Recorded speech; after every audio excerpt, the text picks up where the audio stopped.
Jelaï Ndjadave, je suis avocat au barreau de Madagascar.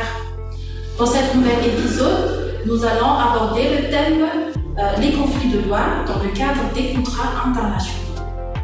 En effet, vous qui êtes chef d'entreprise ou dirigeant d'une société, vous pouvez être amené à conclure des contrats avec des entreprises basées à l'étranger. Et dans ce cas-là, on est dans le cadre d'un contrat international.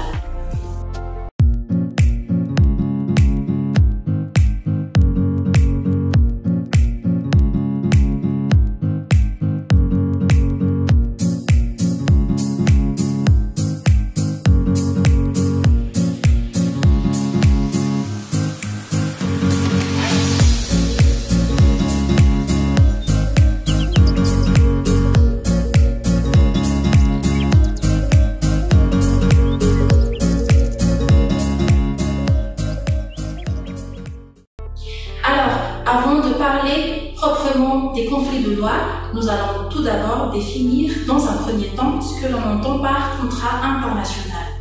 Alors, la définition la plus simple et le plus souvent, un contrat international indique une convention où les parties sont de nationalités différentes ou résident dans deux États différents. Si telle est la définition d'un contrat international, nous savons tous que, comme dans tout type de contrat, des différends peuvent tout à fait naître à l'occasion de l'exécution de ce type de contrat. Et alors, la question se pose, quelle est la loi applicable ou encore quelle est la juridiction compétente pour connaître du litige? Alors, il y a deux cas de figure à voir. Tout d'abord, le contrat comporte-t-il une clause de droit applicable? Et deuxième cas, en cas d'absence d'une telle clause. Alors, pour le premier cas, les parties au contrat international, au moment de sa rédaction, peuvent choisir la loi applicable ainsi que la juridiction compétente en cas de litige en insérant une clause dans le contrat. La loi applicable choisie dans le contrat s'applique donc et s'impose aux parties. De même, cette clause, elle confère à la juridiction choisie et désignée par les parties toujours la compétence exclusive de connaître des éventuels litiges pouvant naître de l'exécution du contrat international. Alors cette clause, elle souffre de limites. Il s'agit des règles d'ordre public et les lois de police du pays où va être exécutée la prestation. Une loi de police indique en effet une disposition impérative dans un pays pour la sauvegarde de ses intérêts publics et applicable à toute situation. Voyons maintenant ce qui se passe en cas d'absence de clause. Alors, dans le cas où les parties n'ont pas défini préalablement dans le contrat international la loi applicable ainsi que la juridiction compétente en cas de litige, il faut se référer aux termes du droit international privé en matière de conflit de loi. Chaque pays définit dans son droit interne les règles de conflit de loi, lesquelles diffèrent d'un État à un autre, ainsi que d'un système à un autre.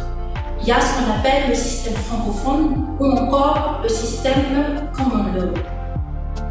Prenons le cas de Madagascar.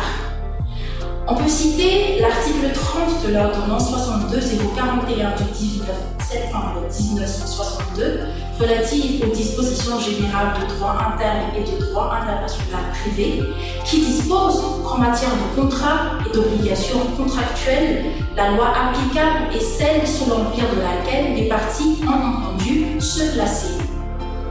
Mieux encore, nous avons l'article 26 de la même ordonnance qui dit qu'à défaut de loi étrangère se déclarant compétente, il est fait application de la loi malgache. Et enfin, suivant l'article 80 du Code de procédure civile malgache, sauf convention contraire, la juridiction compétente est le tribunal du lieu du domicile du défendeur.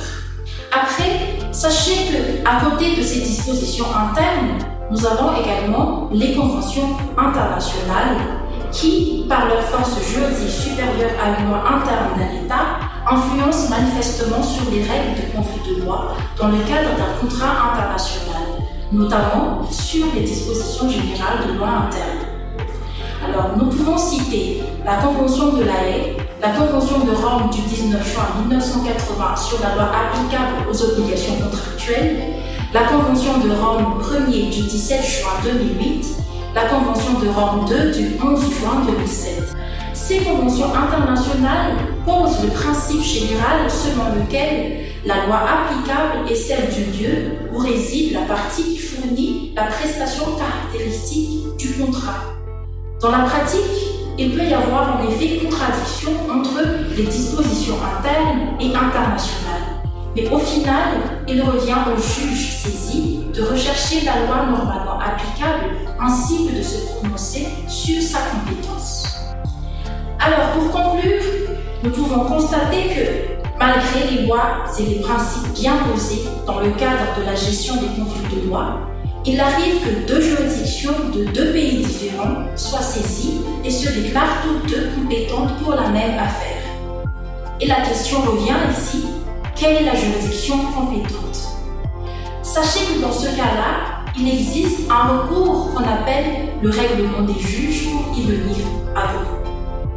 Et pour ce faire, je vous invite à rester toujours avec nous sur la page Facebook La Starlight Corporation ainsi que sur la chaîne YouTube que vous verrez en bas de l'écran pour savoir un peu plus sur cette notion de règlement de juge. Et sur ce, je vous dis au revoir et à bientôt.